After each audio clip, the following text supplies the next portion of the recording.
The University of Michigan Consumer Sentiment Index came out on Friday, and it jumped from 51.5 in July to 55.1. Here's the website, Survey Consumers. Now, what does this do? This goes out there. They talk to consumers. How do you feel about the economy? How do you feel about your spending going forward? And it jumped up big time. Now, let's not get too excited. And the reason being is the July number was 51.5. I believe June was 51 or 50 point something. And these two readings were the lowest in history, even lower than 1982 recession in which we had massive inflation, really high interest rates, lower than 9/11, lower than the pandemic, lower than the financial crisis. That was pretty bad numbers. And I said in other videos that concerns me because 70% of GDP is consumer spending. So if you just get a 5% drop in consumer spending, that would lead to a 3.5% drop in GDP. Consumers are the economy. If consumers are worried and don't want to spend, that's going to affect GDP immediately. Now, what happened in July to get people excited about consumer spending or more excited? Well, for one thing, gas prices were down astronomically. In fact, we just recently went down to a nationwide average under $4 a gallon. So that's a pretty big change considering gas prices were the number one concern of consumers over the last 6-9 months. Second thing, stocks were up a ton.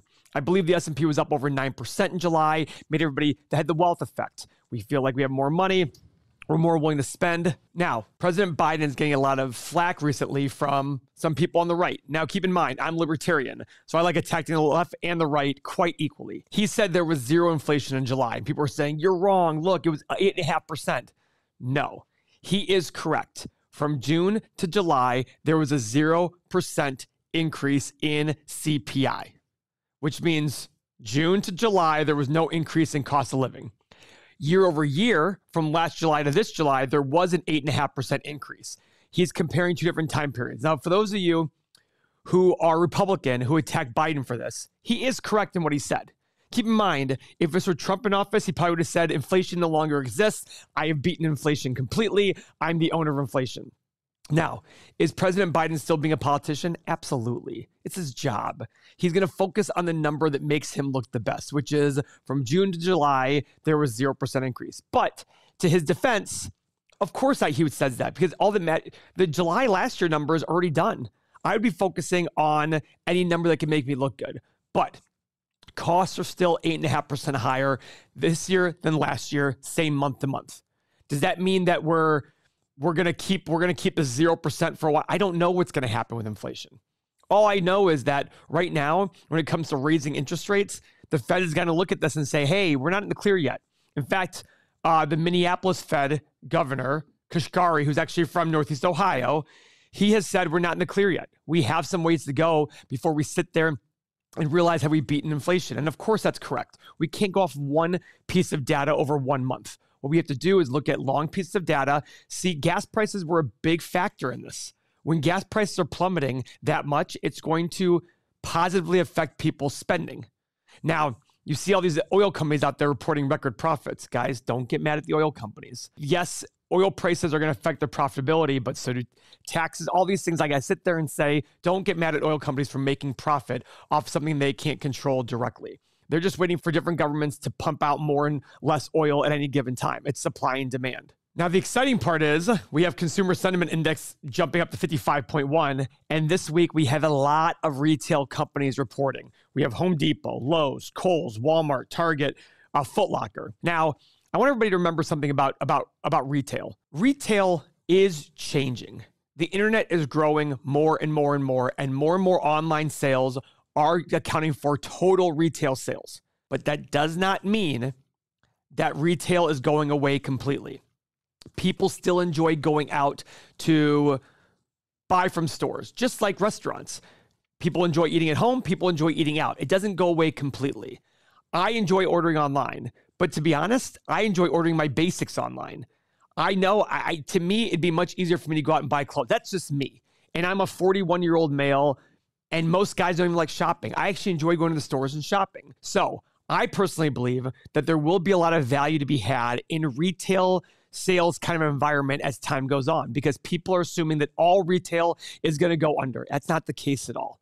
I just don't believe that all retail is going away. Why? Because unless people are able to figure out a way that you can try on clothes, which could happen virtually, it's still going to be an issue where people are going to want to go out and get out there. Look at the shutdown. The shutdown showed us all that we don't want to stay in our homes all the time. We still like the social aspect of going out.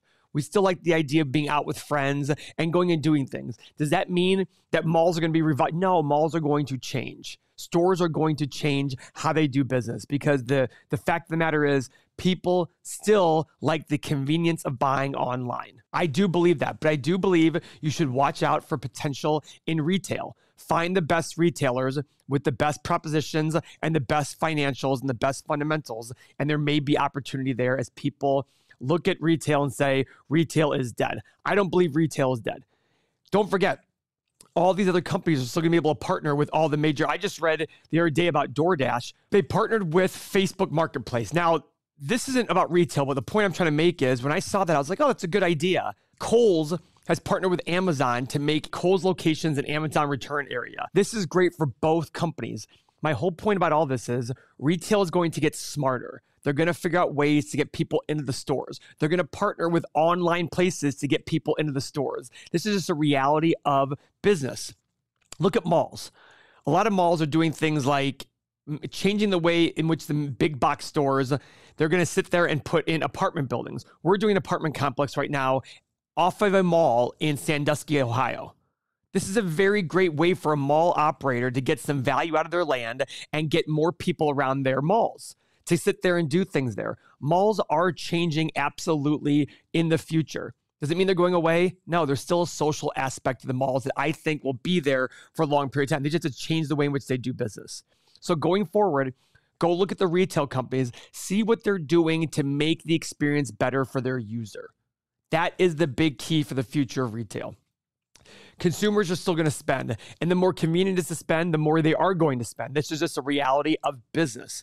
And I know with me, when I go to Amazon, I know I can get immediate same-day delivery if I spend a few more bucks. Guess what I do? I spend a few more bucks to get same-day delivery. Now, I might be not very smart. I might have the money to be able to go do that, but if I'm low on toothpaste and I know I have 2 more tubes left, I might add a few more tubes in there just to be able to get same-day delivery on some other product that I want. So retail is changing, but keep in mind, Amazon still has a hard time making money on their retail. So at some point, they're going to have to figure out a way to get that money more consistently in. And all these other companies that have these footprints are going to start treating their stores like warehouses for same-day delivery and all those things. And they might partner up with Grubhub and DoorDash and people that are already going out there to deliver to get out there. That is the key to retail going forward. So go find the companies that have the best balance sheets and the best prospects and people. Like I like Foot Locker. Because to me, Foot Locker, even though Nike's doing more direct to consumer, Foot Locker's talking about becoming more of a go-to for local brands and local aspects for it. And people still like the Foot Locker experience about going to the store, spending money. I look at Foot Locker. I look at a company that still has growing revenue while their overall number of stores decreases. That's a big factor to me, that they're decreasing the number of stores and they still have increased revenue. Most stores have to increase the number of stores to get overall revenue growth. But if you go look at Foot Locker, actually, let's go pull it up right now. I'm going to show you exactly what I mean by this. I'm not endorsing Foot Locker as an investment. I'm just looking at it saying, okay, let's go look at Foot Locker. From 2000, let's call it 2016, $7.5 billion to $9 billion in the last year, from 2016 to now. Let's go to their 10K. So this is our software. For those of you who are new to the channel, I'm Paul. I'm a value investor. What I do is I use our software in our 8-pillar process to look at companies from a 500-foot view, the numbers aspect, the quantitative aspect of the business, and determine if the numbers make sense for me to go forward and look at the qualitative aspects. But since I'm a value investor, I'm not trying to buy a dollar for a dollar. I want to find opportunities in which the market has mispriced an investment. In my opinion, X company is mispriced. It's selling for 50, I think it's worth 100, or some other variation of that. It's selling for 50, and I think it's worth 75. It all depends on the company. But my goal is to find an underpriced asset and hope that eventually the market will find its value and I will make more money. So when it comes to Foot Locker, let's go to Foot Locker. And this is our software. And here at the bottom, we can go to our annual reports. It takes us right to the SEC website. I go to 10K. And I'm going to click on the 10K here right now. So since 2017, call it.